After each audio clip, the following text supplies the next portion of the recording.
Welcome to Compass Points, the weekly podcast for CompassKnox.com. CompassKnox.com is your best source for news and politics in Knoxville and Knox County. Your hosts today are Scott Barker and Jesse Mayshark, the founders of CompassKnox.com. You can find their daily in-depth coverage and subscribe at CompassKnox.com.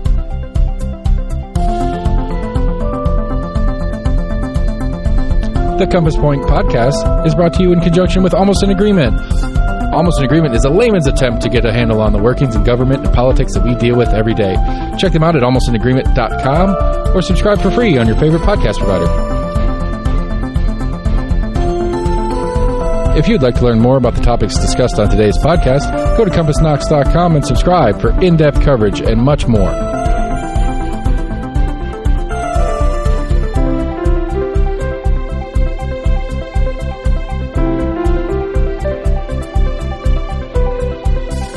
And now, here are your hosts, Scott and Jesse from CompassKnox.com.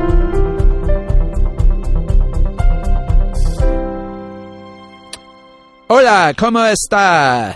Welcome to Compass Points, the weekly podcast where we talk about Knoxville government, politics, business, education, really anything that gets our attention. I am Jesse Mayshark, co-founder and co-publisher of Compass, which you can find at CompassKnox.com. I am also doing the Duolingo in Spanish. This is one of my New Year's things. It's like I'm going to try to learn Spanish, so apologies for the poor Spanish that I may be sprinkling through this podcast in the coming year.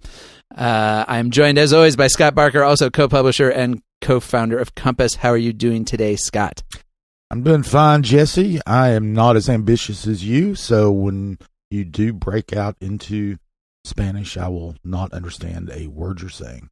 You know, it's funny. I went ahead and signed up for the full year thing that you can do on Duolingo because they had a New Year's special and everything. And like 2 days after that, they announced that they're laying off a bunch of staff and converting the whole thing to, or a lot of it, to AI, which like AI might actually, that might be like a legitimate fine use of AI, but it made me feel a little bit bad that I just gave them some money and then they turned around and fired all these people. You know, these are the compromises we make to live in this market system, right? That's right. All right. Well, we have a lot of things to talk about this week. Actually, we're going to have a special interview segment coming up with our very own Seth Barber, our producer here at Barbarian Productions. But Seth also is a subject matter expert on something that we wrote about a little bit this week, which is the state of Tennessee's THC laws. Seth is a retailer in this field, and we're going to talk a little bit about the potential impacts of some proposed rules from the Department of Agriculture. But before we get to the weed, we have to go into the weeds. You like that? See what I did there? I saw that. Yeah. We have to go into the weeds and talk about growth, planning, development. Also, a couple of interesting things that came through the school board this week. And Scott, I think to start us off, let's talk about the county growth plan because we just can't get enough of it. Well, no, and there's a good reason for that because it's going to be, as they say, it's going to be kind of the big picture roadmap to growth in the next several years, foreseeable future. That's right. It's a 20-year plan. And goodness, we've been growing like crazy. Knox County has been, and I think that nobody is happy with the way that the growth has been managed.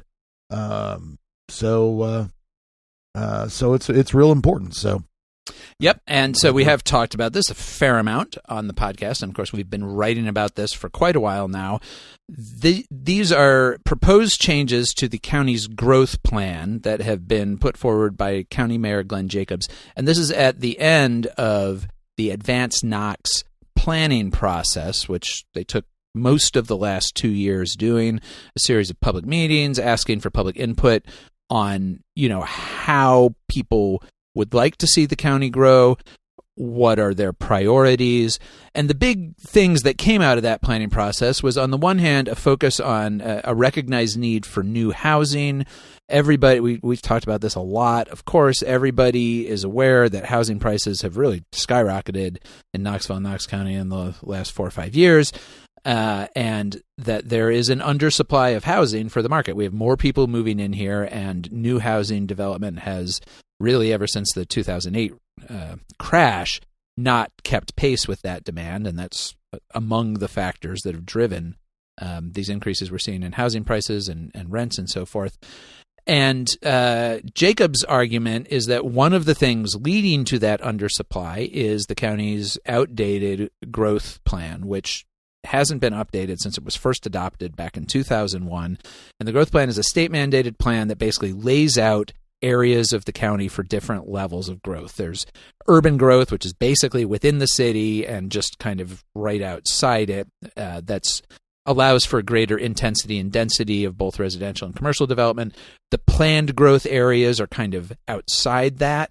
And if you can see this map at the advancedknox.org website, but basically the urban growth area is in gray. The planned growth areas are kind of this yellow miasma surrounding the gray areas. And then there are rural designated areas outside that, which are helpfully shaded green on the map.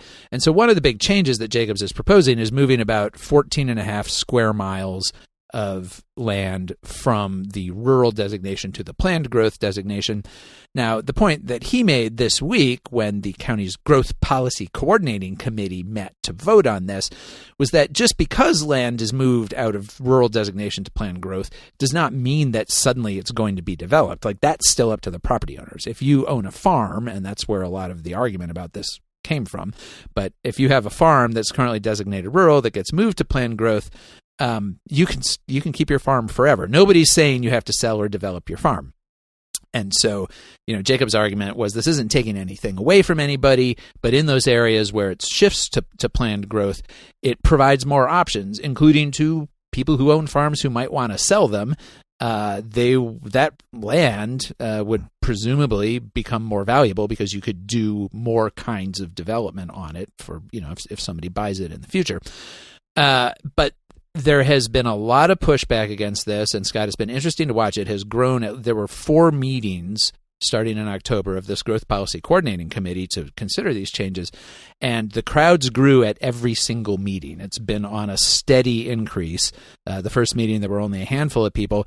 This past week, on Wednesday, when the committee met to consider and vote on this proposal, the main assembly room, the city county building, was not quite packed, but there were like a good 80 people there. Like, it was a sizable crowd.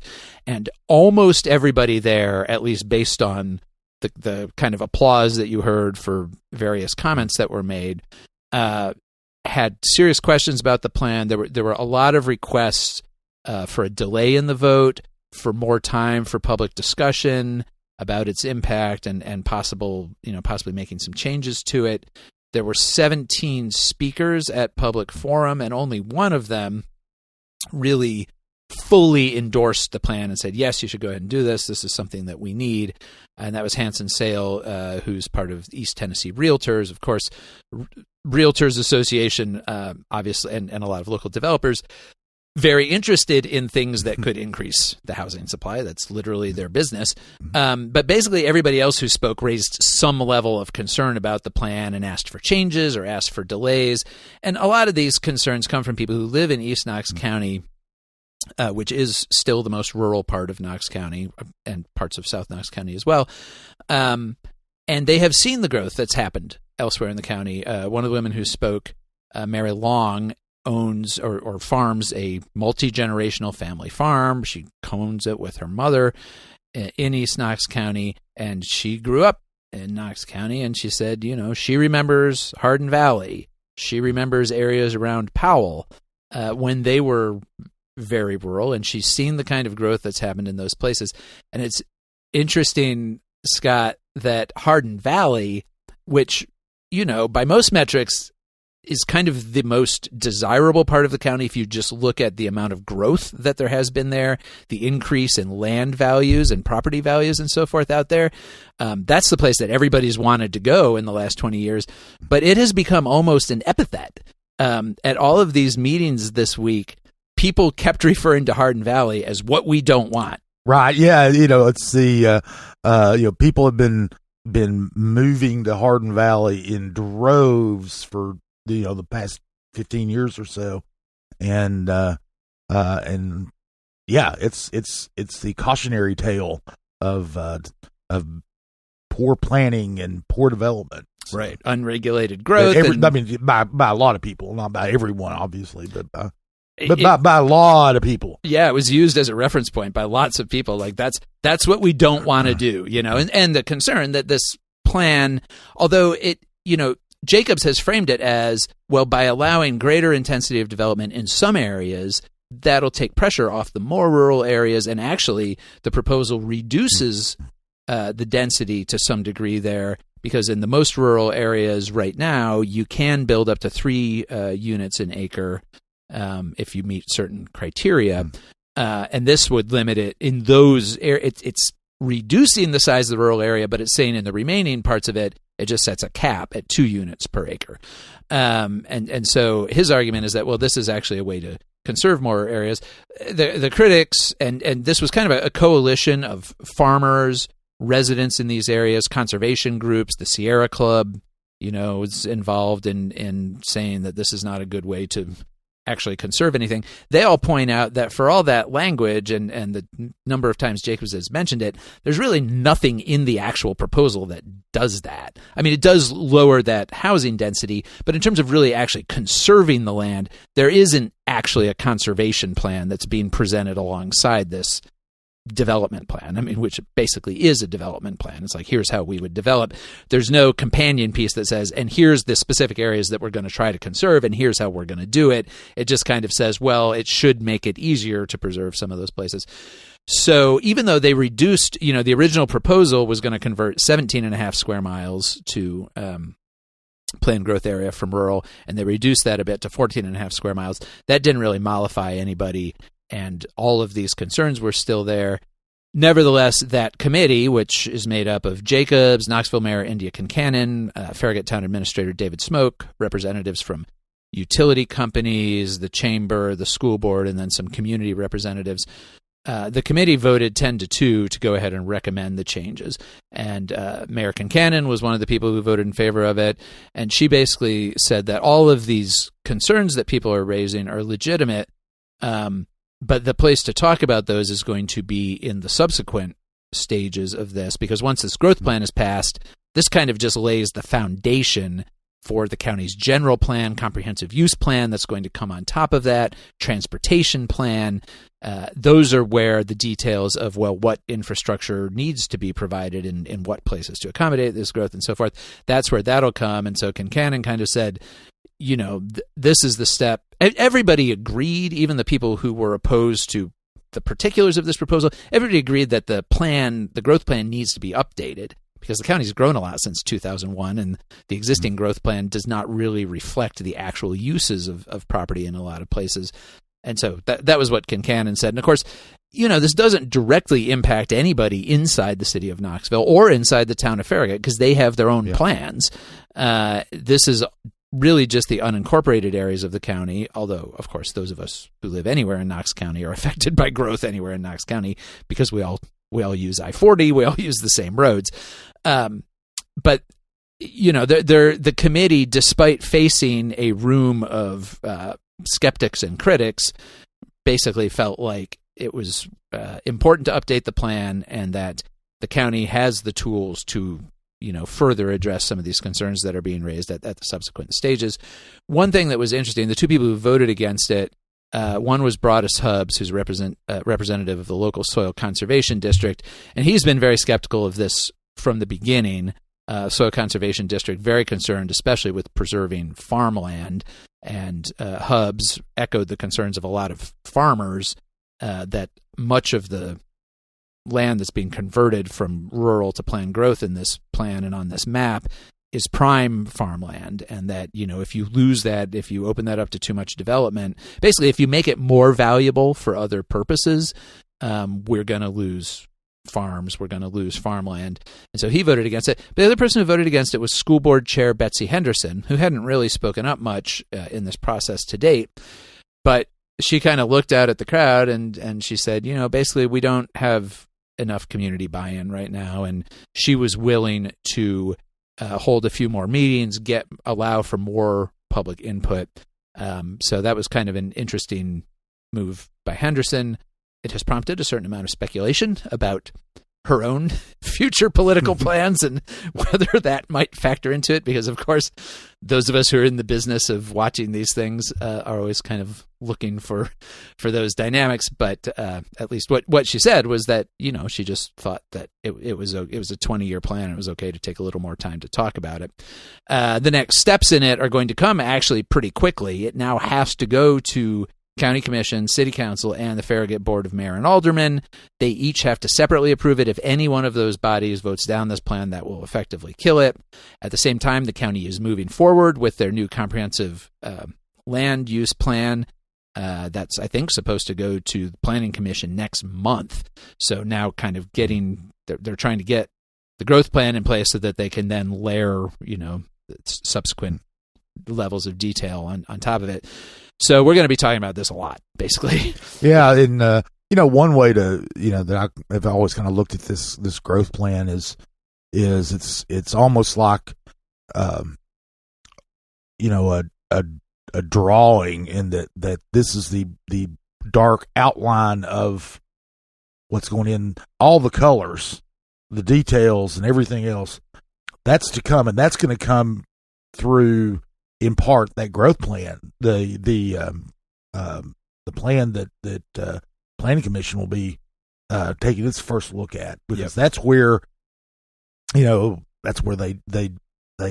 get particular about land use, and that is just as contentious as the actual zoning, which is even more minute, and more detailed. So this is really, primarily just a big picture look at where you want development to go, how that development goes in. That's coming up over the next few months. Yep. And, each of those legislative bodies is going to receive these proposed changes to the growth plan. And what is going to come along with that is a big crowd of people because now that there is a big crowd of people kind of organized and motivated and informed around this, and that, like I said, seems to be growing meeting by meeting. So when this proposal lands at City Council, at County Commission, and at the Farragut Board, it's going to come with a whole passel of pitchforks and torches, which should make for some interesting dynamics, which we will definitely be talking about in the coming months. And you can find out more about all of that, of course, in our coverage at the CompassKnox.com website. And also all of the supporting documentation and so forth is at the advancedknox.org website. Okay, Scott, another thing that happened this week was the state legislature came back into session. We missed them, didn't we? Oh, yes, we did. We missed them terribly. And they... I don't think it's been reciprocated. I don't think they really missed us. Apparently not. Because they're trying to keep us out. Yeah, and by us, we're talking, because, of course, Scott and I mostly don't go to Nashville to cover the legislature. We tend to watch it online. But by us, you mean the media in general. The media in general, yes. Yeah, so they began the session, and this is on the House side we're talking about especially, but they began the session by adopting a new set of rules that really... to some degree, restricted both public and media access to the chamber, right? Yeah, and this is just obviously a reaction to what happened last session around the protests over the Covenant school shooting in Nashville, and they're limiting the people who can go into the galleries and watch. Each legislator has one ticket to give to somebody to go in, and then lobbyists can go in, and that's about it. I mean, there's really very it's very limited for people from the general public to go in, and then they're and which obviously makes media presence more important, because if fewer people can actually go and see what's going on, they're dependent on the media to tell them what's going on. and they're restricting media access as well. Right. There was apparently a list of approved media who could come onto the House floor, and it was unclear what criteria were used to generate that, because, among other things, the Tennessee Lookout, which is a very good news organization that certainly we rely on a lot for their coverage of state government, they're not on the list. Yeah, that's how they pick and choose who gets on there. We're probably not either. Yeah.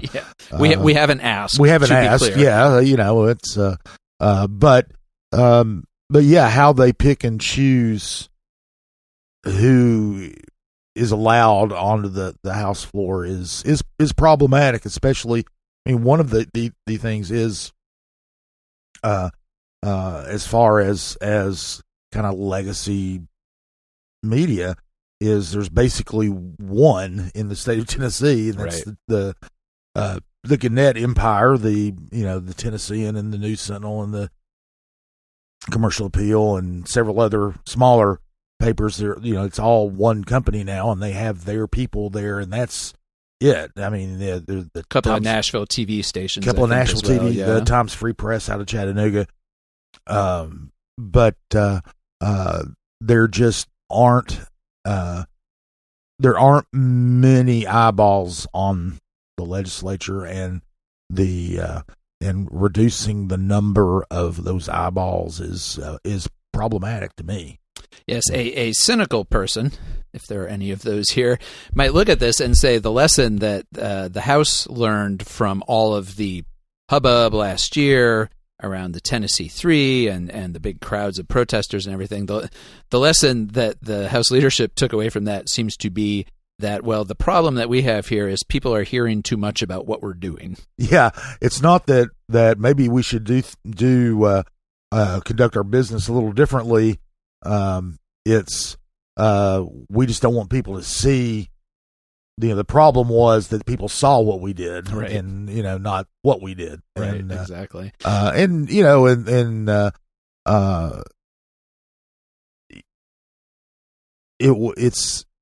It's not. There's nothing for them to be afraid of, really. I mean, if you're just conducting business the way it's supposed to be conducted, there's unless you know that you're going to do things that are actually unpopular, yeah, or that you're not going to do things that are popular, both of which are certainly possible in this session.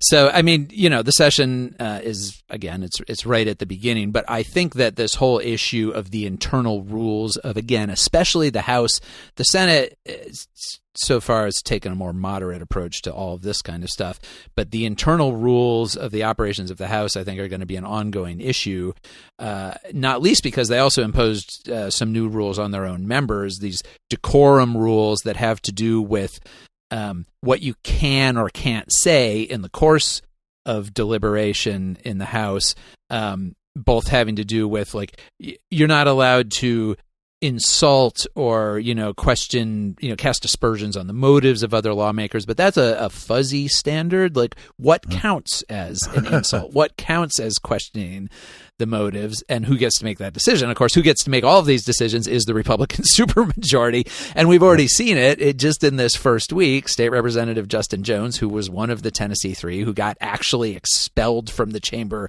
last year and then got reelected by his district, has already been censured under these rules for a comment that he made. And so it seems like there's going to be, like, the House is going to spend a whole lot of time policing things in addition to its actual legislative duties. Yeah, and it will.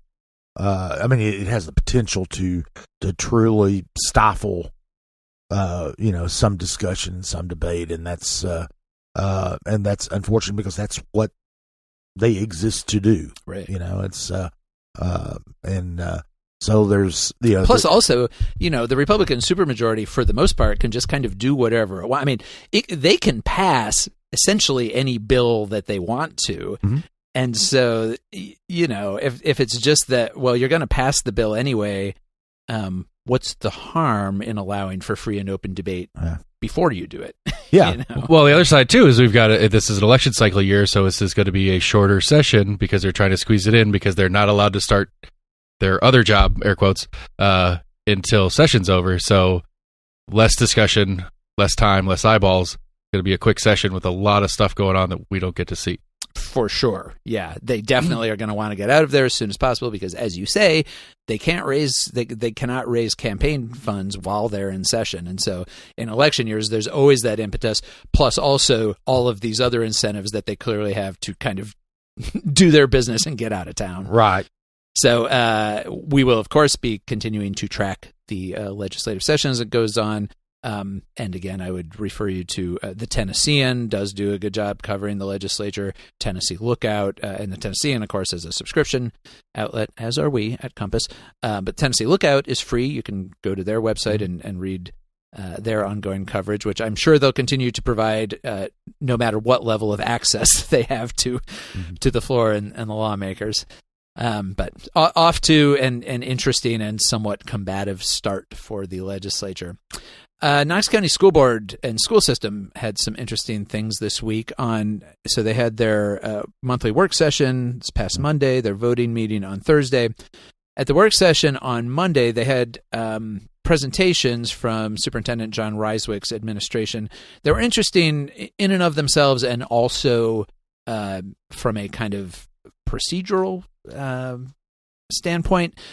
Basically, the first one had to do with deciding what kind of school to build in Farragut on property that the school board approved buying last fall.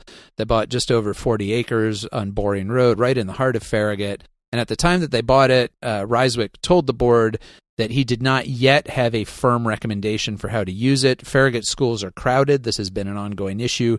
The primary and intermediate schools are crowded. The high school is crowded. The middle school is kind of at capacity, but seems like it can probably continue operating okay for the near future. And so they looked at various options, and the recommendation that they came back with was building a new K-5 elementary school on this property. It's going to cost about $47 million. The last couple of elementary schools they built were more in the $30 to $40 million range, so I think that's just an indication of how much construction costs have gone up in recent years, which we've certainly talked about with other projects. And then the other thing they're going to do with that is convert. So Farragut has an existing primary school, which is K2, and intermediate school, which is grades 3 through 5. And they're going to convert both of those to K5 schools as well.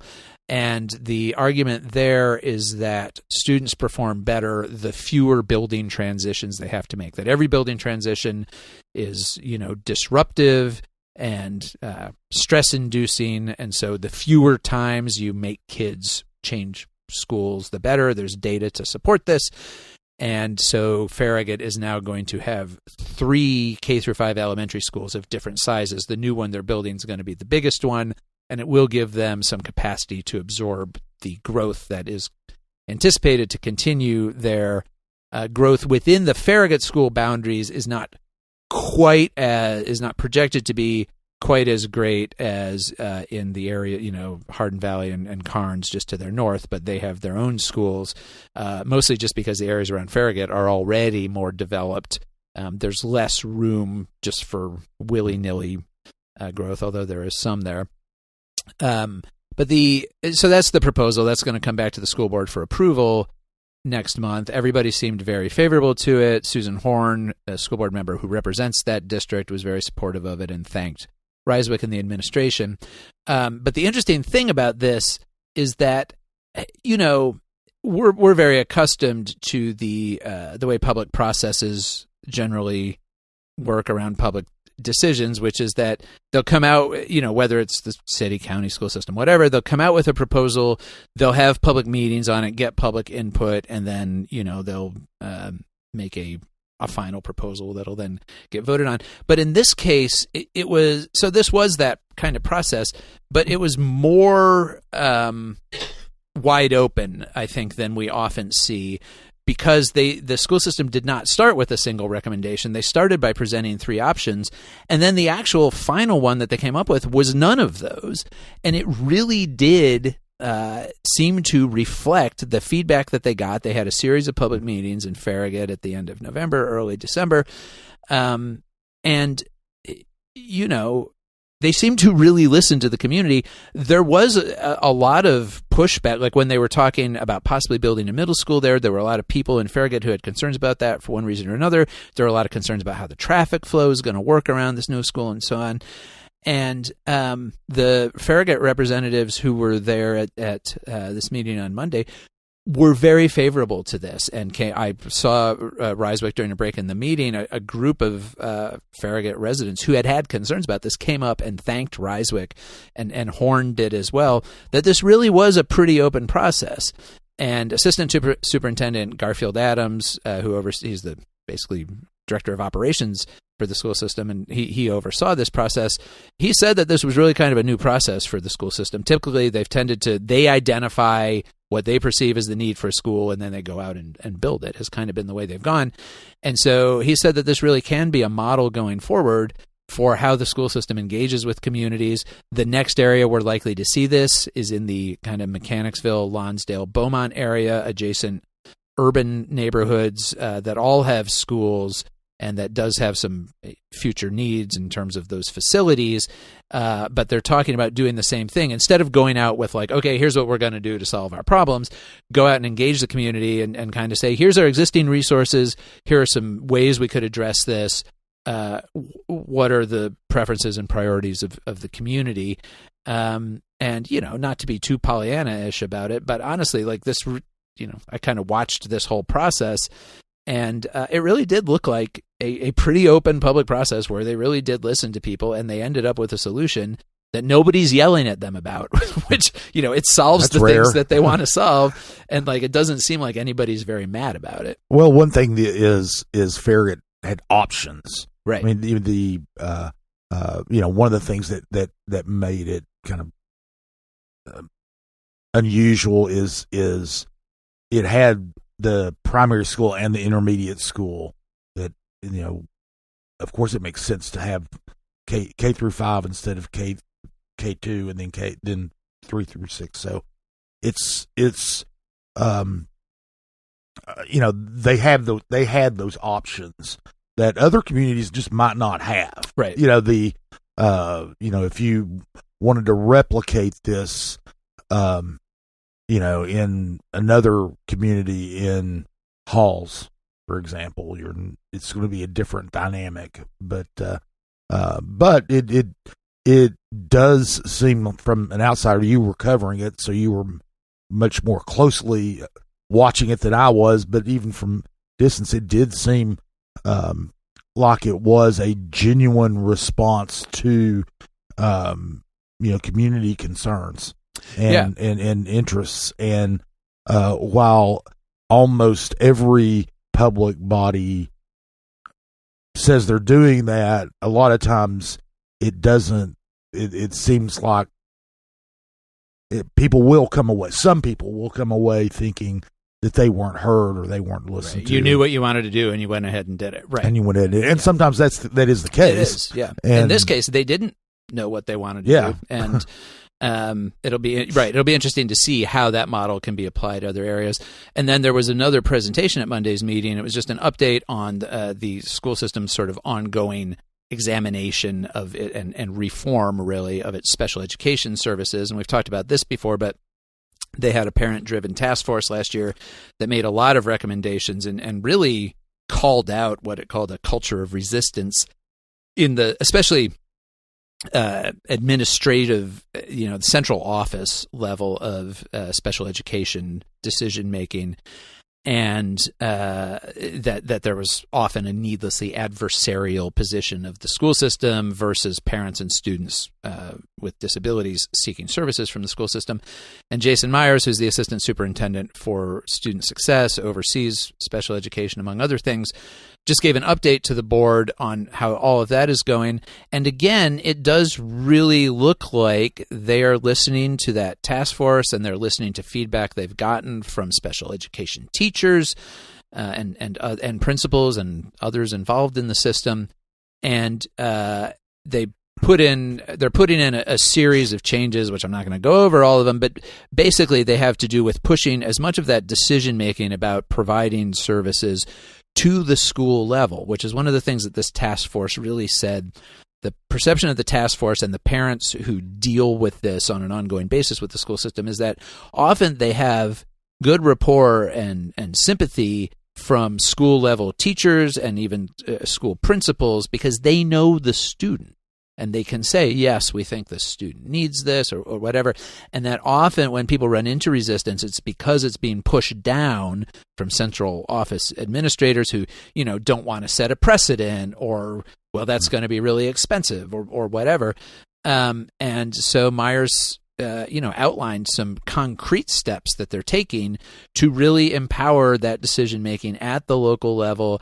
And also, it came down to some very granular things where he said one of the things that they've heard from parents is that when they come to the meetings, these IEP meetings, which those of us who have students with disabilities are familiar with these, the IEP meeting, individualized education plans, when you go in usually once a year to kind of go over the student's needs and establish what services they may need to be successful in the coming year and so forth, that parents at those meetings often feel intimidated and that the meetings can be very adversarial, and they want to change that. And that included, like Myers said, he has laid out, it's like written down now that everybody should be referred to by their names in these meetings, that people felt disrespected and not listened to, and that one of the things that came out of that was that, well, if we make sure that everybody is acknowledging each other,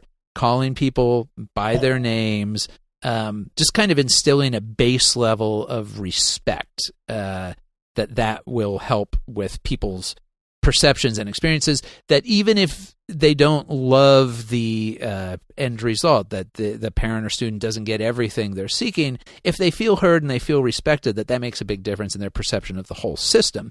And so, again, that's the kind of, as board member Daniel Watson, who praised Myers and this whole process, said that's the kind of thing you only come to if you're really taking a bottom-up look. If you're looking top-down, you don't see or hear that kind of concern. If you're looking bottom up and listening to the parents and the students, that's the kind of thing you pick up on. And so it was, that's a small thing, but again, an indication of and members of that task force came to, again, the meeting on Monday and praised the school system. This was a task force that was very critical of the school system just 6 months ago. And they're all still engaged. They are now members of a new special education committee that Myers has set up and is keeping them involved. And so, again, does this mean that like every parent who receives special education services from the school system is going to suddenly be happy? No, of course not. There will continue to be some conflicts there, almost inherently, but both the appearance of it and the substance in both of these cases, the Farragut school decision and this special education process, there's real substance that you can point to and say these are substantive changes or decisions that clearly very informed by community input. And Ryswick said that, he says that this is something he wants to establish as a model for decision making and community engagement. And we'll see how that holds up over time. But on these two very different issues, again, it really, we cover public processes a lot. We're familiar with the many different manifestations that they can take, and when people are critical of them, we certainly listen to them and give voice to those criticisms and concerns. But I think it's also important to, when we're observing something, and see, it looks like they really listened to people, and the people who had a bunch of concerns are now saying, yeah, we feel like we were listened to. That deserves to be noticed as well. Yeah, the interesting thing about this is that apparently a management philosophy from Ryswick about moving things down and empowering individual schools and individual administrators. And I mean, you kind of see that in the Farragut school issue too, because they went to they empowered the community to help formulate the ideas, and here they're empowering the these schools. And it's kind of odd that you think that they had to be told to use someone's name, which just sounds so fundamental that that doesn't really, it shouldn't need to be said. But I think it's also kind of it kind of demonstrates that top down, very bureaucratic way of addressing special education that can get lost, right? And it's a check. It can turn into a check the box and move on kind of mentality. But when you truly empower, the people at the school level to do that, then you're right. It's not going to, not everybody's going to be happy. Just because I call you Jesse doesn't mean that you're going to be happy with everything I do or want you to do or whatever, but it is a decision that, that is going to be made by somebody sitting across from you and not right. somebody downtown at the, in the tower. Right. And somebody who you maybe have some level of rapport and trust with. Yeah, for sure. Well, speaking of public input to the school system, another interesting thing that happened this week was there was a proposal on the school board agenda to tweak wording in their student harassment policy. And this came about because the school system does regular policy reviews where they work through all of the different sections in their policy manual to update them for clarity, for legal reasons. Sometimes state or federal laws have changed and so forth. And this came out of that. It was just part of their regular course of business. It was not like somebody went and singled out this student harassment policy. It was just in the section that they were looking at in their last policy review. However, the change was, so the student harassment policy, which is very similar to an employee harassment policy they also have, basically says the school system doesn't tolerate harassment of students for any reason. That's at the top. So basically, we don't tolerate students harassing other students or anybody else harassing students. But then it has a list essentially, and it says for reasons including but not limited to, and it lists kind of your normal federal protected categories, race, religion, and ethnicity, and so forth. But it also includes in there, it says actual or perceived gender.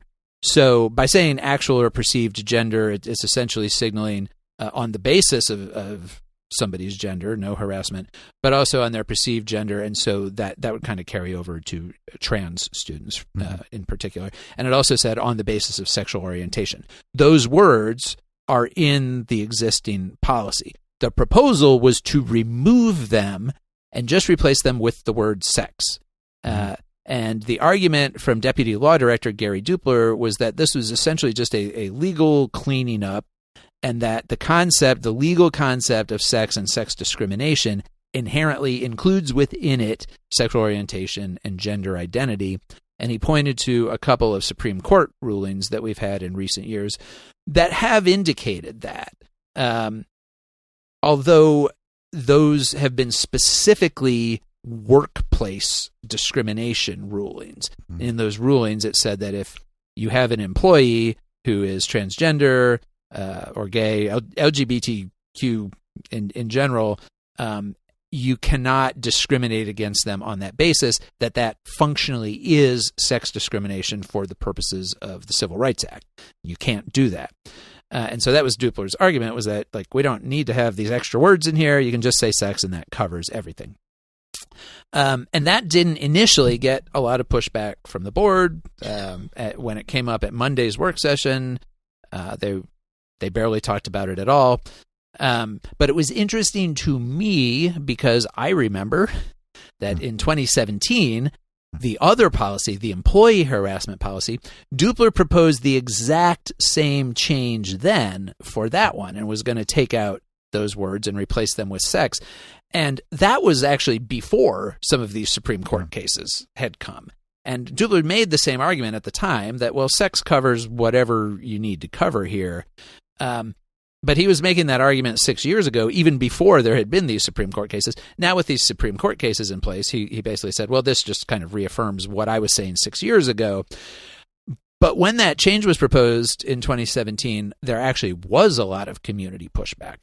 A lot of parents, students, LGBTQ allies from across the community came out to the school board and said, even if you can argue that it's already covered, having those specific words in there makes LGBTQ students, staff, families feel recognized and included. That having the explicit language does actually provide an extra layer, even if it doesn't provide an extra layer of legal protection, which is maybe debatable. It provides recognition. And it makes it more clear to principals, to teachers, to whoever may be responding to such concerns that, yeah, no, this is harassment that we don't tolerate. If you're making fun of somebody for being gay, or you think they're gay, or whatever, that language is in there explicitly. And that was so after Monday's session. Kind of news of this, partly because we wrote a little bit about it, but I think it also circulated through the community in other ways. But news of this change did kind of circulate, especially among the LGBTQ community. And so 3 people came and spoke to the board at its Thursday meeting and just said, you don't have to change this. Leave well enough alone. You already have the language in there. Even if it's not legally necessary, it's not hurting anybody having the language in there. And the message that you could send by taking it out, no matter what your intentions behind that are, it is going to make what is already a vulnerable student population feel even less protected, and or is going to embolden people who want to harass LGBTQ people. And one of the most interesting comments to me was board member Jennifer Owen, who said, at Monday's meeting, I was ready to support this. It made sense to me. It's not taking away any protection. It's just kind of cleaning up the language. But she said she received feedback from the community, both from people saying, please don't change this, leave it alone, and here's why it's important. But she said that actually the most persuasive email came from somebody urging the board to make the change, and then she said using extremely derogatory, discriminatory, and frankly nasty language describing LGBTQ people. And so she said, even if this isn't our intention to empower people like this, if the perception of people who want to harass and be bigoted against LGBTQ people is that us making this change is good for that purpose, she wasn't comfortable with it. She was like, she did not want to send that message. And several other board members also kind of raised that concern. And ultimately what they did was the same thing that they did in 2017 with the employee harassment policy, was to send it back to policy review for further discussion. In that case of the 2017 policy, that just led to them leaving the policy the way it is. I guess we'll see what kind of discussion comes out of this, if they feel like they really need to make any particular change to it. But and the other thing I just want to mention here, because this goes to the dynamics of the school board, is that I don't know if this explicitly played into their decision to, let's go ahead and send it back to policy review. But, the school board has a 5-member Republican majority. 3 of them on Thursday, board chair Betsy Henderson, vice chair Steve Triplett, and board member Susan Horn said that they were really fine with making this change and they were ready to move ahead with it and just vote for it. But when the proposal came to send it back to policy review, they said, that's okay. We can have more discussion of it. But board member Mike McMillan, who is the 5th member of the 5-member Republican majority on the board, has not been there the last few months because he has health issues. He's been in poor health for quite a while. He's not running for re-election this year, and he has missed some meetings. And we have seen this in the past with this board on a couple of votes. If one member of that 5-member Republican majority is not there on contentious issues that tend to break down along more partisan or ideological lines come up, they can't get them passed. They end up with 4-4 votes, which my guess is had they pushed this change to a vote on Thursday, that's probably what they would have ended up with. And so it kind of shows, we've seen at the federal level, the narrowness of the majority that Republicans have in the House of Representatives sometimes can have a big impact, because when your margin is that small, when you lose a couple of people, it makes it hard to get anything done. I think we're seeing that a little bit with the school board when they have a fifth vote that's sometimes not there on contentious issues. It can be hard for them to do anything. So just an interesting part of the school board's current political dynamic. All right. So that's a lot of talk about the schools. Scott, one other thing we wanted to hit on here, and this kind of to some degree follows up on the big picture discussion about the growth plan. At Planning Commission this week, there were a couple of issues that came forward that in much more specific ways raised the same kinds of concerns about how much growth can be accommodated in what areas of the county, and how much the infrastructure can support. Yeah, it often does come up in when Planning Commission meets. They meet once a month, and but this really does kind of, the timing's pretty good with this. There were and you can go through the agenda at Planning Commission, just kind of pluck out just about anything, and we can relate it back to this growth policy plan that's moving through. But there were two in particular last week that that were interesting. One was in South Knox County, one's in Southwest Knox County, and how they the dynamics play in. Again, both of these developments, the one in South Knox County is called Thunder Mountain. It's Thunder Mountain Properties is a development company. They own a lot of property in South Knox County near the county line, in Bays Mountain area, and they're wanting to develop that property. The other one is in Choto, where which is one of the wealthiest enclaves of Knox County, and they just last year, residents there beat back a proposal for an affordable apartment complex there, and this proposed development there this time was a market rate development, which is at the pretty high end of the market in Knox County in Choto, and a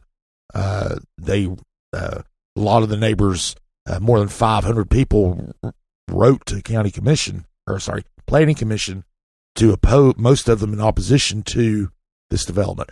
Both of these developments are in areas that the one in Choto is in the planned growth area around Farragut, and then the one in South Knox County is in the rural area for the most part, and but it could change over to planned growth under the growth policy plan, and that does have implications to this development. And we'll talk about this one now. Thunder Mountain, the property they have is along Chapman Highway. Most of it's on the eastern side of Chapman Highway. Some's on the western side. On the eastern side, they have they were wanting to rezone more than 300 acres of property over there, and they tabled that. I think they're kind of waiting to see what the growth policy plan comes in, because as you mentioned earlier, currently they can get approval for 3 dwelling units per acre out there. Could go to 2 if this is adopted, if it stays rural, but if it goes to planned growth, they can do more than 3. So a lot of and with the size of their holdings out there, it's going to be pretty substantial money. But they did go ahead with plans to develop some of a much smaller area, about 20 acres of property over on the other side of Chapman Island, on the west side. One is along the highway itself that they kind of expanded they wanted to expand the commercial zoned area of that property. They had a little strip of commercial zone to begin with, but it really couldn't do anything with it. It'd be big enough to have a parking lot, essentially, but not a building.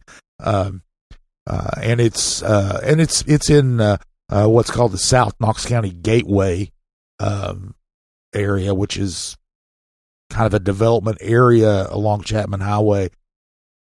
Doesn't get a lot of talk, hasn't gotten a lot of development. One of the reasons is because Chapman Highway through there has been traditionally pretty dangerous road. The TDOT has made improvements down there in this stretch. There's now a turn lane there, left turn lane. The road's wider. It's presumably a little safer. So they're going to be, Thunder Mountain at least is going to have the option to put commercial development in there. They also got some residential rezoning behind that commercial area. The people in the Dry Hollow community out there have been adamantly opposed to Thunder Mountain's development plans. Last year, they had they successfully got the Knox County Commission to reduce the number of units in a portion of the development that has been approved. So, and that portion is also currently tied up in a lawsuit. Yes, they're trying to restrict it even more. Yes, and so there's this is this was another skirmish in a long running battle over the future of kind of the Dry Hollow community down there in South Knox County. And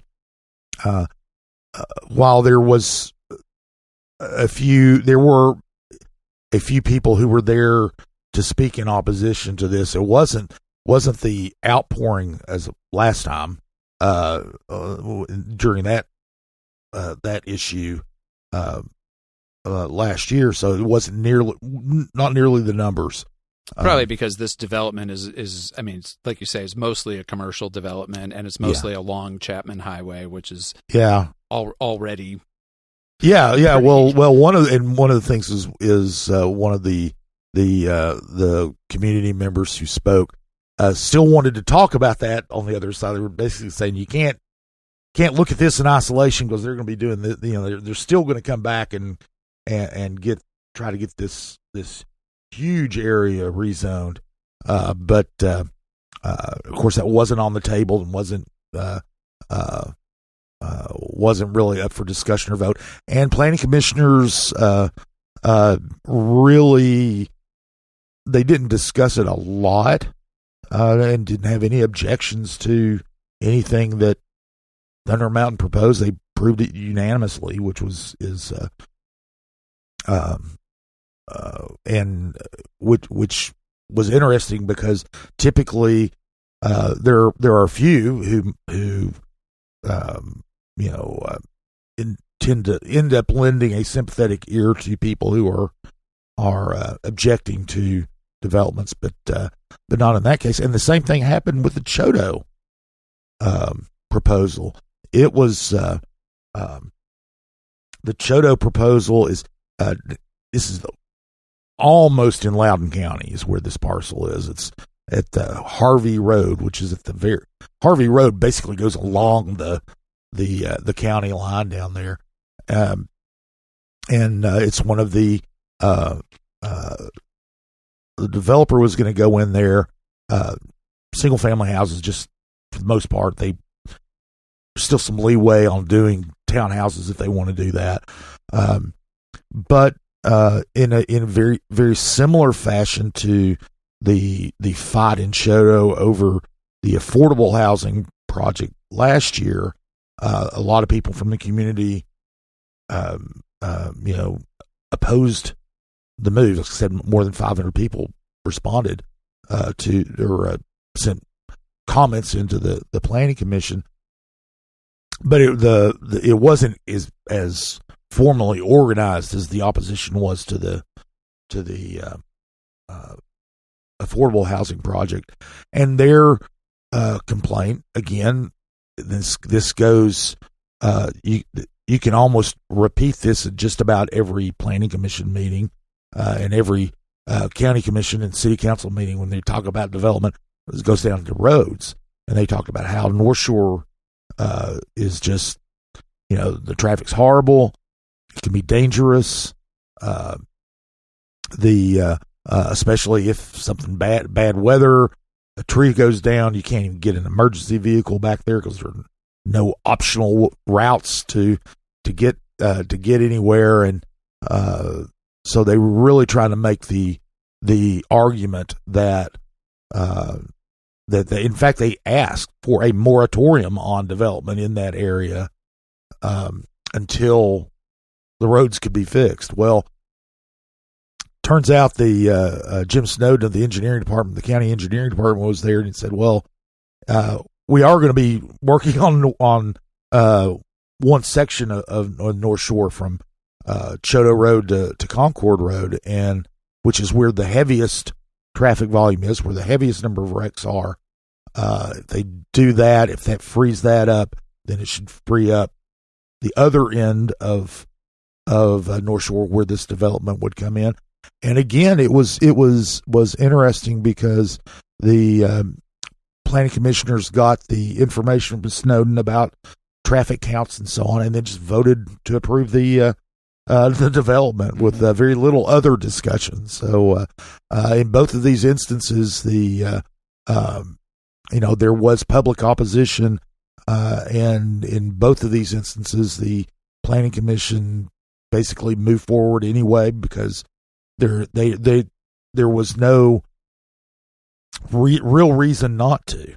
So right, and these will presumably then go to county commission. They will go to county commission. We'll probably hear these same arguments, and that dynamic, as we know, can be a little bit different because the planning commission typically, and it's what it's supposed to do, is mostly make technical decisions. Like, does this proposal meet the specifics laid out in our plans and so forth? Whereas county commission, although they also have to follow their established rules and everything, they have a lot more leeway, and those are political decisions in addition to being technical decisions. And so and that goes back to the fight on Thunder Mountain last year for that one section of that development where it went through planning commission, and I don't remember the numbers, is 300 and something units in that portion of that development, and it got cut in half or so by county commission because the residents went to county commission, made their case, and there's it's a little more there's more of a political dynamic on county commission and city council as well, for that matter, and so that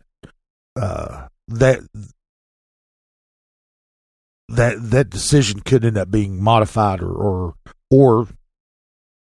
rejected altogether. Yep. So it could happen there. But we'll say there was one other little thing that happened at Planning Commission last week that I thought was kind of interesting. It did have a developer who came in Northeast Knoxville, and at the corner of Buffett Mill and Loves Creek Road. He's got a piece of property there that actually has a historic house on it, and he wants to build a bunch of townhomes there, but he wanted to push through a land a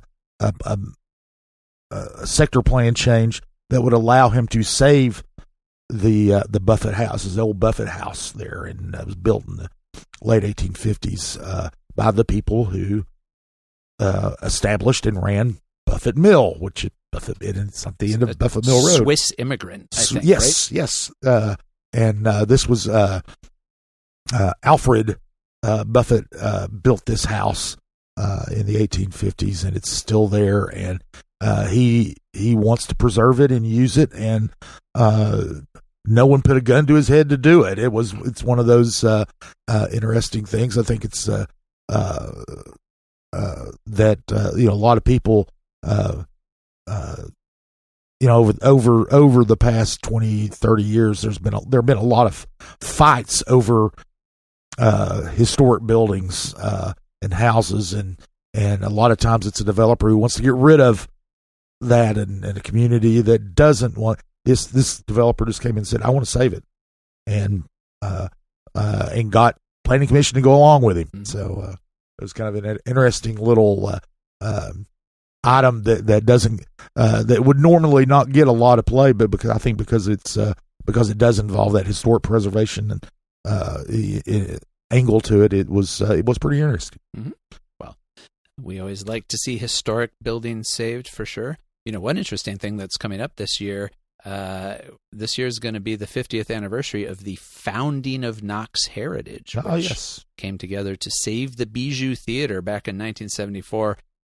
We will certainly be writing some about that over the course of the year, and you'll probably hear various celebratory things that I don't know exactly what they're planning, but I'm sure Knox Heritage is going to celebrate that milestone. 50 years is the mark where buildings become eligible for the National Historic Register. So I guess Knox Heritage itself now can claim to be a historic organization. All right, let's take a quick break here, and then we are going to come back with our very special guest. All right, we are to the interview portion of the podcast, and our guest this week is none other than Seth Barber, who you may know best as our producer here on this podcast. He also, of course, has his own podcast, Almost in Agreement, that you can listen to, where they also talk about local issues and events. But in addition to his podcasting duties, Seth is an entrepreneur and a retailer. And Seth, we're going to talk about state rules on THC products, which of course is the psychoactive component of cannabis.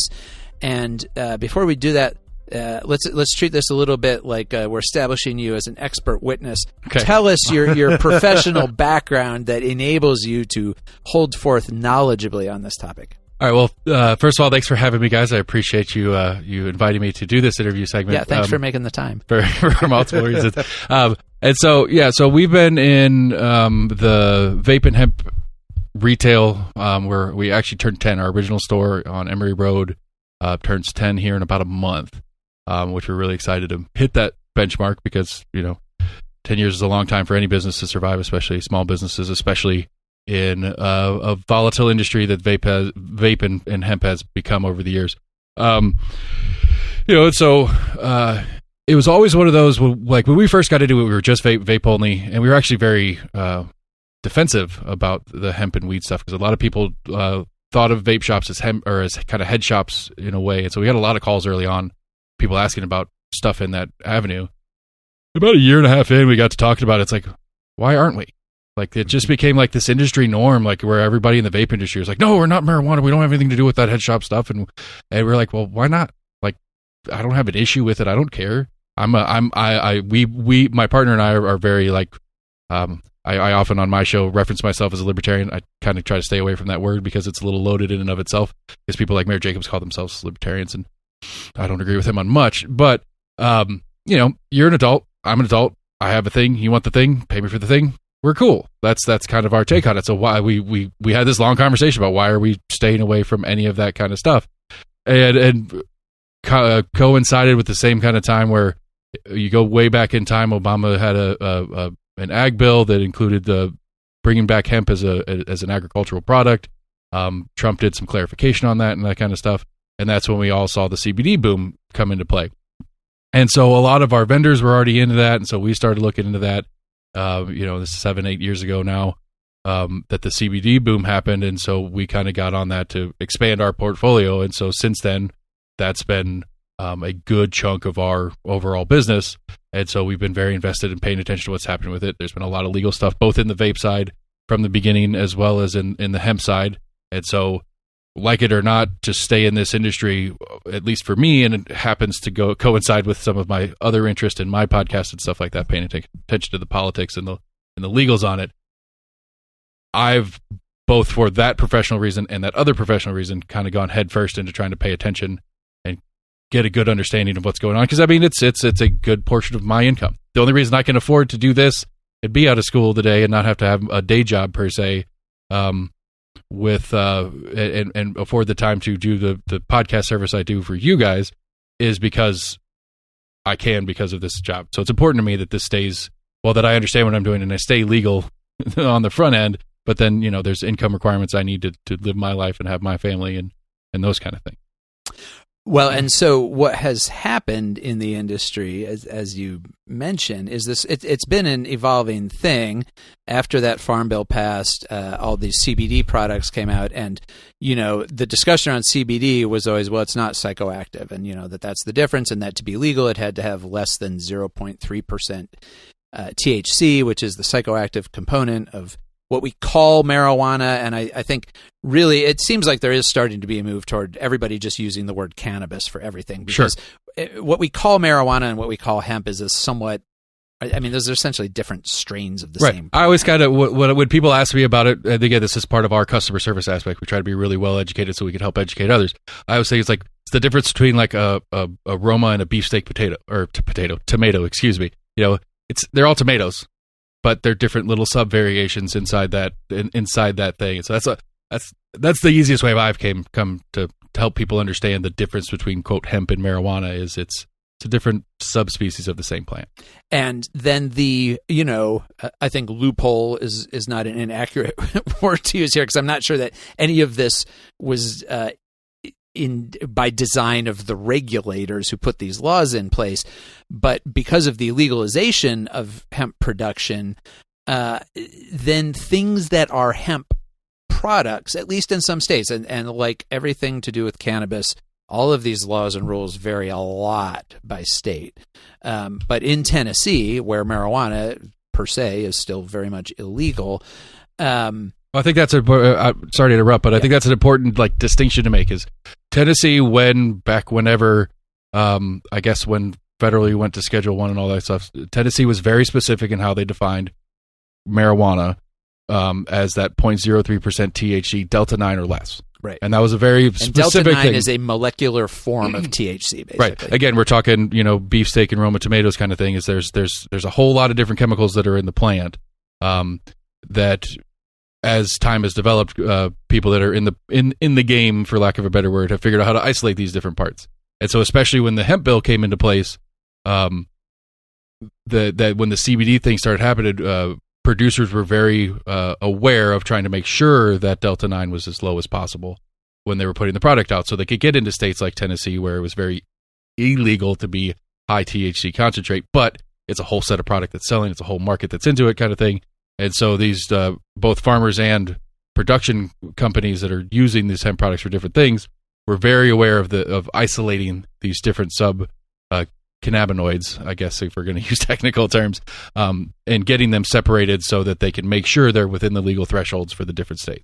Right. But then what they also figured out how to do, because these hemp plants that they're growing, because of this requirement of having the low THC content, you cannot just take it and smoke it and get high, essentially. That's the whole point of having that low THC content.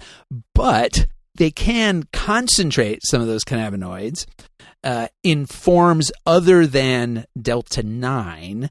And this is where we started to hear a few years ago about Delta 8 and then Delta 10. And these are forms of THC that are similar to the Delta 9 THC, which is in your garden variety marijuana. That is a great phrase. I'm sorry, that's just a hilariously great phrase. Right. I mean, maybe if you're in Colorado and you have a garden full of it, but yes, I get what you're saying. Or people I know who live in Vermont, for example. I know some people who live in Vermont who have quite large patches right behind their house, and it's totally legal. You probably know people in Tennessee with large patches that don't talk about it. That are not totally legal. Not totally legal. But you can take these other forms of THC, concentrate them, and then apply them back to that hemp product in the form of sprays on the flower, or just as concentrate that you use in gummies and things like that. And those are legal, and they are psychoactive. People will tell you that there's a difference between their effects a little bit. You kind of hear Delta 8 described as being, quote unquote, not as strong. Right. Some people like to call it diet. Right. It's like, yeah. It's like the Diet Coke of marijuana, I suppose. Exactly. But they are legal and they are psychoactive, and we've seen them show up, and they're in stores like yours. We have dispensaries around town that very much look and function like marijuana dispensaries in other states, except they're only using these products. And the state, once it realized what was going on, there was some discussion about coming back and kind of closing this loophole and saying, no, you just can't have this.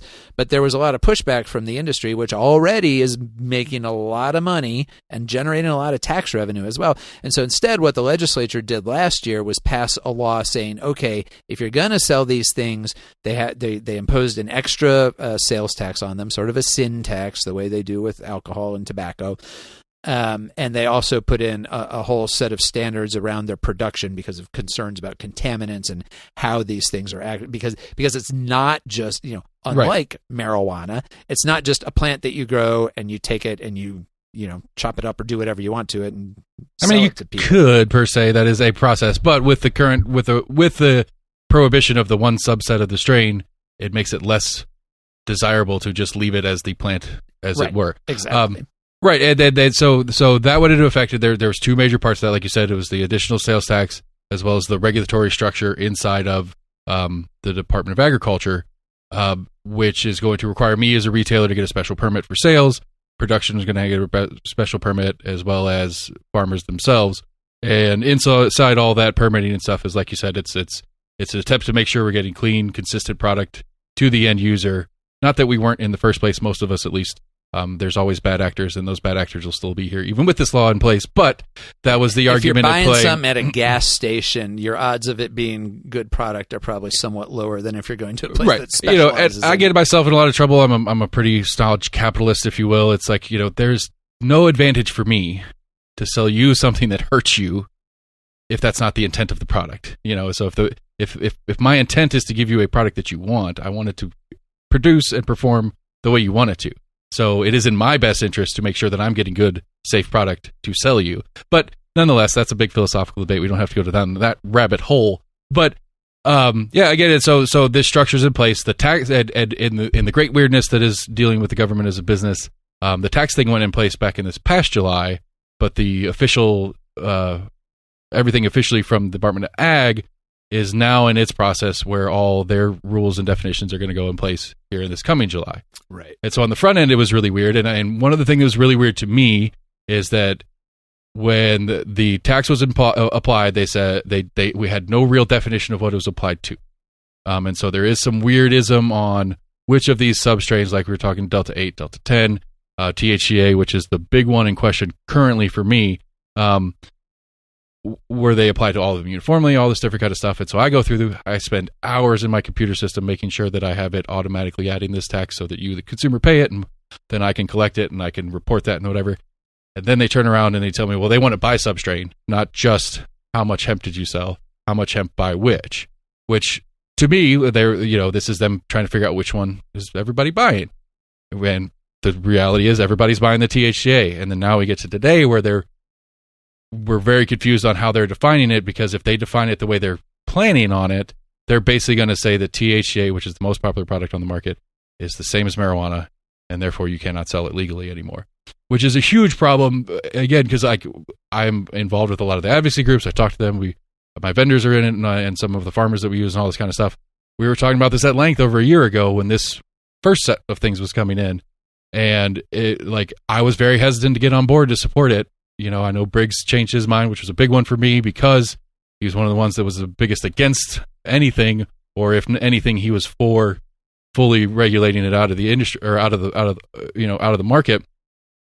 And so, but a lot of the guys that I know who are vendors of ours who are in the scene and activating for it were on board with this, and they were on board with this because the industry generally supported this bill last year because the industry it was creating a regulatory framework, which basically means you're legit, you're real, legalizing it in a way, right? You're real. It's no longer a gray area. It's no longer a question. When people come in and ask you, "Am I allowed to do this?" You could say yes with confidence. Not that, oh well, it's not illegal. But then now to us, it's like, this is clearly legal. This is clearly legal.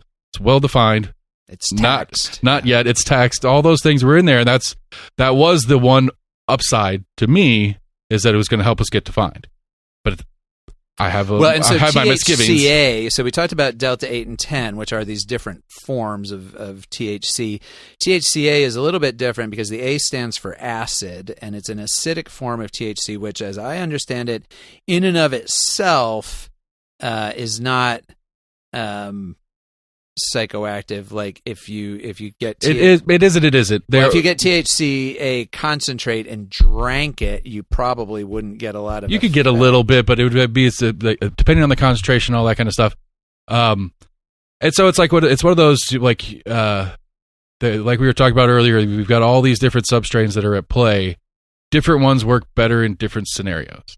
So there's HHC and THCP and THCO. Actually, THCO got federally banned. That's a whole separate something.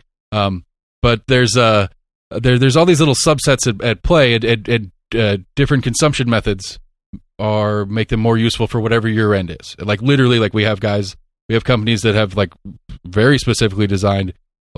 Sleep aid is an overstatement because that'd be a medical term and you can't use that. But to help you relax at the end of the day, like subsets that are very broken down and very specifically designed because it's going to help you relax a little bit, maybe help you sleep a little better, those kind of things, where other ones are more active thoughtfulness or creativity inducing. Like it's a very, they're like for a bunch of stoners, they're pretty damn scientific about how they get to the ends they're chasing. And so that's what we like about it, because it gets all sorts of options for people and all the different stuff. But the THCA one specifically, one of the big issues with it on the functional legal kind of conversation is its most usefulness and most popular use is to burn it in the flower form. So you either smoke it in a bowl or roll a joint or whatever you want to call it like that. And to most people, that is the one that's going to get you as close as you can to what is... Because it converts under heat, essentially, to Delta 9. Right. It's a chemistry, like you go back to your chemistry class, the difference in physical and chemical reactions. And so in the chemical reaction, THCA does more or less convert to the Delta 9 aspect. Yes. And gives you closer to that marijuana experience that maybe if you've used Delta 8 and thought, it's nice, but it doesn't quite do all the things I wanted to do. But Dark Side of the Moon doesn't quite sound the same. It doesn't sync up nearly as well with the movies and stuff like that. And so, so all that kind of stuff's at play. And so I think one of the things that threw us as the industry off the most is that Tennessee, historically, their definition is by dry weight. And so they take a thing, whether it's a flower or a gummy or whatever, they mash it up, they shove it in their machine, and then whatever the machine tells them comes out of it, that's the dry weight by volume. And so you take a 1 gram gummy and, 10 milligrams of that is whichever Delta 8 or variant it is in that gummy. That's how you justify it legally. So again, in the gummy, I need a calculator to do the real math, but in a 0.3% Delta 9 or less gummy, a 1 gram gummy, it would be 0.3 milligrams, whatever. We're America. We don't do metric here. We know. And so like all that whole little subset of things. And so that's how we understood it to be going into play.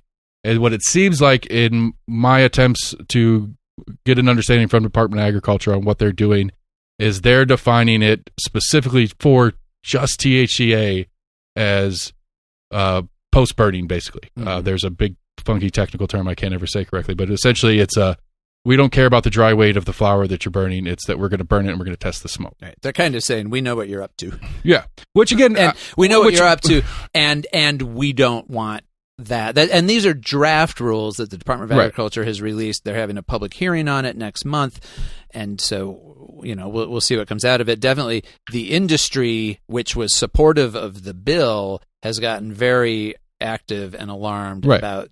Well, it's because we know what we're up to too, and we know what they're up to too. We all know what we're doing here. This is just this weird pause in time where you guys were talking about it on your show a couple weeks ago. Was the Baker Center put out their big surveys of the year and some of the economics of different stuff like that. It's like Tennesseans at large, like 70-something plus percent, are perfectly okay, if not supportive of having some sort of legalized marijuana in the state of Tennessee. The Vanderbilt survey. Yeah. And so there's a lot of different, on a democratic level, most of us are good with this. Well, and it's interesting, you talk about all these different strains and, the regulations around them and everything. If Tennessee, I forget how many states, it's a majority of states have some form of legal marijuana, some of it's medical, and then some of them it's just completely legalized in various ways.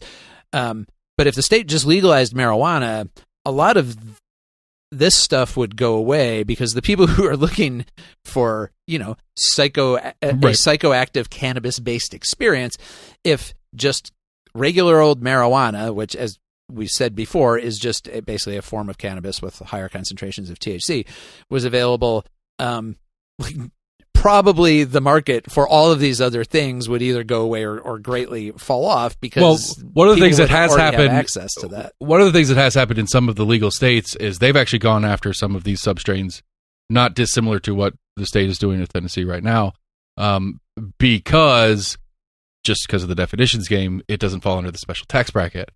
And so some states have reclassified so that it falls under the tax bracket to go with their legal marijuana. And some states are banning its existence or its allowedness to keep people buying what used to be illegal so that they can collect their tax. Right. No, I mean, well. there are several states where marijuana is legal, Delta 9 THC is legal, and Delta 8 is banned. Right. Exactly. Because they want my assumption is that they want the tax revenue. And so, the question at play is nobody doesn't want this. And one of the things I haven't figured out yet, and I've been trying to get answers for, is I'm curious to know how much specific hemp tax was collected this year. Which you get, but at the same time, it's kind of not important now that we'll see how it rolls out over time. But the way they defined it is the taxes are really only going to pay so they can watch it. Right. And so it's not like it's a net positive for anybody really, other than if you work for Department of Ag and you now have a job because you are in the special hemp division that now exists because they have revenue to do it. So it's an interesting thing. And I think the industry, from what I've read, is hoping to get some legislation introduced this year that would clarify. Well, not clarify. I mean, basically say, no, we want THCA to be legal. That's the intent of the legislature. Now, whether there will be support in the legislature for that kind of bill, who knows? There isn't. Clearly support in the legislature right now to legalize marijuana because there are bills to do that every year, and so far they've never gone anywhere. Right. And it's a question. I mean, to me, it's a question of the local producers, of the local retailers like myself. It's how much money is this? How much money is this that really matters? Because one of the problems I've always seen with the conversation around marijuana in the state of Tennessee and legalese and all that kind of stuff is that it's not an electable issue. You're not going to win or lose an election by your stance on marijuana in Tennessee, at least not in East Tennessee. Maybe in some of the more metro areas you might, but it's not an electability issue, and so the question to me is always what's the motivation for who's making these changes, and that's one of the things that confuses us about this. Again, as the industry, we thought we were on solid ground now, and what was the motivation for this interpretation by Department of Agriculture? And how do we correct that into what we were promised, for lack of a better word? Is we were told this makes everything legit, keeps all this weird stuff. You don't have to worry about the legals. There is some stuff in the law that I wholly disagree with on a philosophical level, but it's like I could swallow some of these issues so that we can move forward and be a little bit more stable, and I can maybe relax a little bit about whether or not I'm going to get banned out of existence tomorrow or not. And that's always the thing. It's like I've got a million things going on with all my different employees and all this different stuff. We employ like 28, 30 people now, and we're growing and we love it and we're excited about it. And, but we lose the ability to sell THCA. There's a minimum of some layoffs. Mm-hmm. If we're going to put it in the right, because if this goes through, and let's say THCA was banned, that wouldn't affect Delta 8 and these other strains because those are chemically different, and that's not what the rulemaking is talking about. But like you're saying, THCA has become sort of the dominant product in this part of the market, right? Absolutely. And so that also means that for people, for users, people who have come to enjoy this sort of weird THC Wild West that we're in here, probably can't take that for granted. Yeah. What and just for a very anecdotal story on it, as I have a very good friend of mine whom, for a long time was black market and going and getting their stuff black market and stuff like that. And it was a nerves thing. It's really a medical issue for this person. It's one of those that they're a very, very high stress individual. And just like, this is one of the most effective methods they've had to help them kind of level out and be a normal, productive citizen. This isn't, just getting super stoned on the weekend, turning into a Cheech and Chong movie every 5 minutes. This is a productive adult individual who's out there living their life, doing their best, and was black market for a long time. But part of the black market was part of the stress that really bothered them with their life, and so they found that this THCA works just as well for them for all their needs and gets them through all their medical needs of this, but takes a huge chunk of stress off about worrying about breaking the law, about worrying about getting arrested, about worrying about being able to consistently get product, because that's one of the things that's always a problem for people in black market games is that my guy's out. What do I do? I don't have backup plans. At the end of the day, source gets arrested or moves to another state or whatever. End of the day, if for whatever reason I fail as a business owner and don't have your product on the shelf, there are a number of stores where you can get something very similar here in Knoxville. Not that I want you to go anywhere else, come to my place, but if push comes to shove, you have options when it's a legal product. But when it's black market product, it gets real dark real fast. I think that's why they call it black market. And so that's one of our concerns in it too. Like I know personally hundreds of people that we have been regular customer of ours for years, who, like, again, this isn't the half-baked characters at play here. These are normal, productive people going about their lives, working jobs that you probably don't want to know what their jobs are just because you have whatever image you have of marijuana use or something like that. That it turns into a legal issue. Again, what happens, if this is a good medical use for you and you get arrested, you lose your job, and this is a permanent record issue, for lack of a better way to say it, for some people. And it's a fear I have, again, both professionally for me, but also for people I care about. And I know, and I've known for a long time, and I've seen like positive life progress of them just for having a medically usable thing available to them that they didn't have before. All right. Well, thanks for the update, Seth. And obviously this issue is going to continue to percolate in different ways. We'll see what happens with those rules out of the Department of Agriculture and if the legislature wants to revisit any of it. All right. Let's look ahead to next week. Not a whole lot going on. Of course, Monday is Martin Luther King Jr. Day. Schools will be closed. Government offices are closed. County Commission will hold its monthly work session on Tuesday. They normally hold that the third Monday of the month, but obviously with the holiday, they're moving that to Tuesday. So their work session will be at 5 p.m. in the main assembly room of the City-County building. They'll be talking about the agenda for their voting meeting the next week. That agenda is not, doesn't look like anything super exciting on it. There's one interesting thing. The sheriff's office is looking to accept about $3 million in funding from the state to pay for its student resource officers that it provides to Knox County schools. And, of course, those are officers that the sheriff's office has already been providing and is essentially swallowing the cost of. But the state legislature last year passed a new set of funding. This was part of the response to the Covenant school shooting to provide state funding for school resource officers. And so the sheriff's office at Knox County can now get funding for those positions that will theoretically free up some money elsewhere in the budget because the state is helping out with that.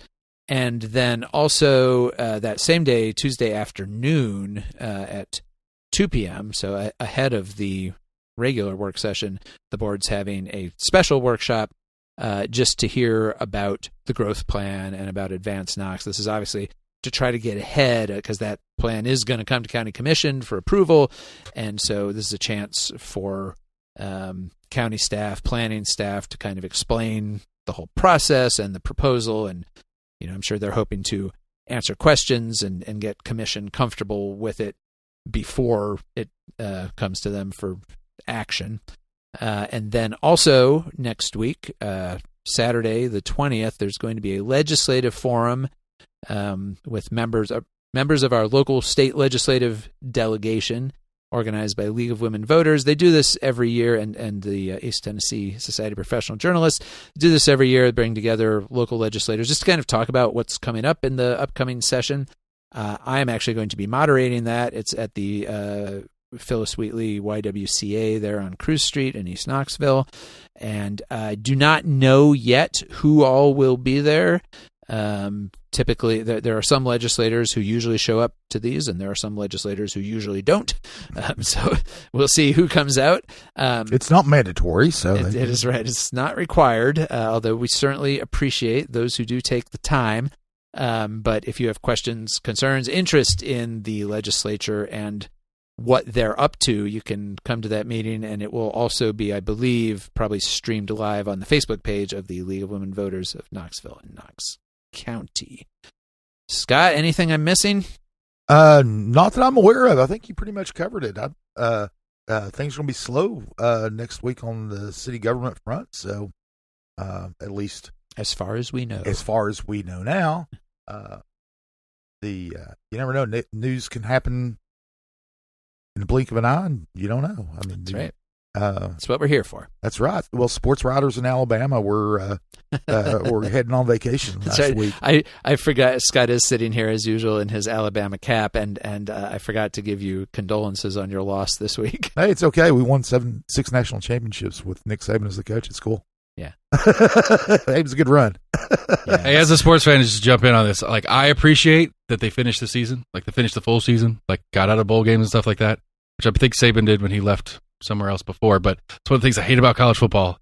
All these moves between the end of the regular season and these guys postseason, and with I'm glad he at least finished the fiscal year and got that out of the way. Well, of course he did. Alabama was in the hunt for the national championship, man. I mean, I'm sure that would have been Saban's preferred way to close out here. But regardless, probably most of our listeners are not shedding any tears for the departure of Nick Saban. They're cheering. It's okay. I had a friend of mine on Facebook who's I grew up with, and he's a big UT fan. Went to school at UT, and posted a thing about ding dong, the witch is dead. And he said, well, not dead, but at least he's retired. And so there are a lot of people in Knoxville who are probably just fine with him retiring, and I'm fine with him retiring. I mean, the man's 72 years old. He's earned it. Yeah, and at least they're not as wacky as those people at that school in South Alabama that some people call Auburn, who they went out and threw toilet paper in their trees at Toomer's Corner, which is what they do after they win a football game. But so they actually celebrated. So anyway, but we'll see. It's Friday morning here as we record this, and we don't know who the next coach at Alabama is going to be, and nobody in Knoxville cares as long as that coach loses. Right. Well, we will be back next week to talk about anything that happens apart from Alabama coaching decisions. We won't really cover that anyway. About that, but you never know. Let's see. Thanks to Seth Barber, of course, for his production duties as well as his valuable insights on public policy. Our theme music is by Will Wright. We'll talk to you next week. Welcome to Compass Points, the weekly podcast for CompassKnox.com. CompassKnox.com is your best source for news and politics in Knoxville and Knox County. Your hosts today are Scott Barker and Jesse Mayshark, the founders of CompassKnox.com. You can find their daily in-depth coverage and subscribe at CompassKnox.com.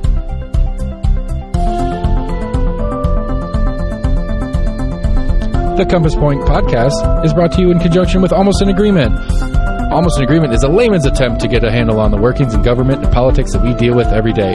Check them out at almostanagreement.com or subscribe for free on your favorite podcast provider. If you'd like to learn more about the topics discussed on today's podcast, go to CompassKnox.com and subscribe for in-depth coverage and much more. And many thanks to William Wright for composing our theme song.